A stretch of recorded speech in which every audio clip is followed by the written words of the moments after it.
এবার একটু different. Head sir আমাকে আনুষ্ঠানিকভাবে বিদায় দিচ্ছেন।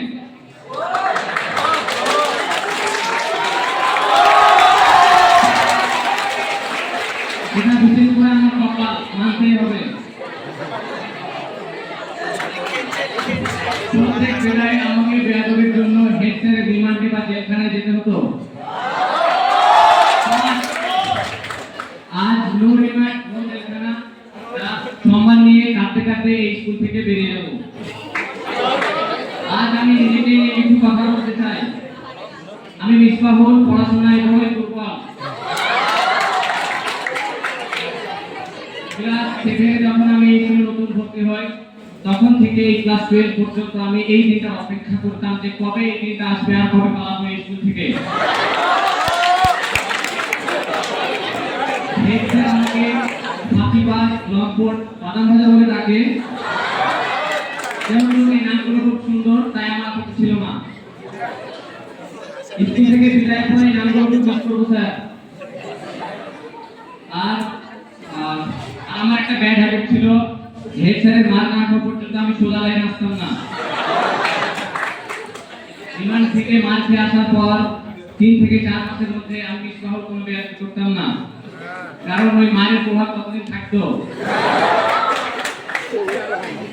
চিন্তা করুন যে রিমান্ডে কি ভূমিকম্প হতো।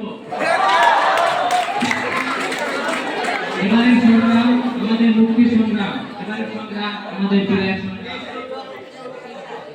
আজ আমার খুশির দিন, আমার কষ্টের দিন। যাই হোক, আমি যখন প্রথম এই স্কুলে আসি, তখন আমি এই স্কুলে আসতে চাইতাম না, কারণ আমার কোনো বন্ধু ছিল না। আমি পরিস্থিতির সঙ্গে নিজেকে মানিয়ে নিতে পারতাম না। কিন্তু আব্বু আম্মুর মা এবং বড় ভাই বকানিতে ঠিক স্কুলে আসতে হতো। তারপর আমি ধীরে ধীরে তৈরি হলো কিছু বন্ধু, তারপর শিক্ষকের সঙ্গে আবার ভালো সম্পর্ক। এভাবেই পথ চলতে লাগলো।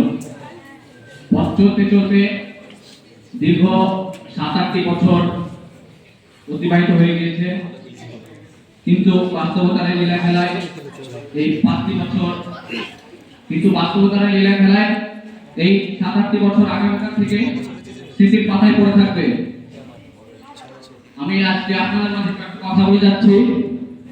ভাষা আজিজা হাই মাদ্রাসা এক আবেগ, এক অনুভূতি, এক ভালোবাসার নাম। একটা কথা শুনতে একটু তিক্ত লাগলে এটা সত্যি যে আজকে আমাদের এই যে 2025-26 ব্যাচকে এই প্রিয় ক্যাম্পাসকে ছেড়ে চলে যেতে হবে। তখন আমি আর গর্ব করে বলবো না যে আমি ভাবতা আজিজা হাই মাদ্রাসাতে পড়ি, তখন আমি বলবো আমি ভাবতা আজিজা হাই মাদ্রাসাতে পড়তাম। তখন আমি বলবো না আমি আমার বন্ধুদের সঙ্গে মিলেমিশে থাকি, তখন আমি বলবো আমি আমার বন্ধুদের সঙ্গে মিলেমিশে থাকতাম। তখন আমি বলবো না আমি আমার সকল প্রিয় শিক্ষক শিক্ষিকাদের আদেশ নিষেধ মেনে চলি, তখন আমি বলবো আমি আমার সকল প্রিয় শিক্ষক শিক্ষিকাদের আদেশ মেনে চলতাম। তাহলে এই সব কিছু একদিন কিছুই না হবে।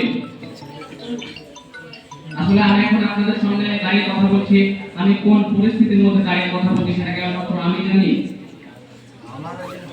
আসলে আমি আজকে নিজেকে মানিয়ে নিতে পারছি না, আমি আমার বলার ভাষা হারিয়ে ফেলেছি।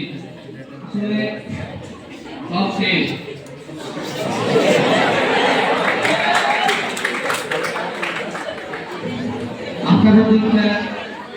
আফতাবউদ্দিন স্যার হয়তো আমাকে আর বলবে না যদি কেন বিনা ইউনিফর্মে স্কুলে এসেছিস, যা স্কুল থেকে বেরিয়ে যা।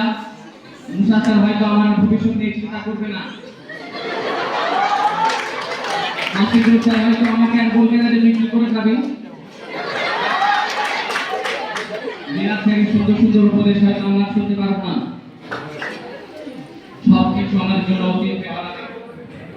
অবশেষে আমি আমার শিক্ষকদের উদ্দেশ্যে একটা কথাই বলতে চাই, আমরা যদি আপনাদের সাথে কোনো অন্যায় করে থাকি তাহলে আমাদেরকে মাফ করে দিবেন, কারণ আমরা তো আপনাদের ছেলেদের মতোই। ইনশাআল্লাহ আমাদের জন্য দোয়া করবেন, আমরা যাতে আপনাদের দোয়া ও ভালোবাসা নিয়ে সর্ব শিক্ষরে পৌঁছতে পারি।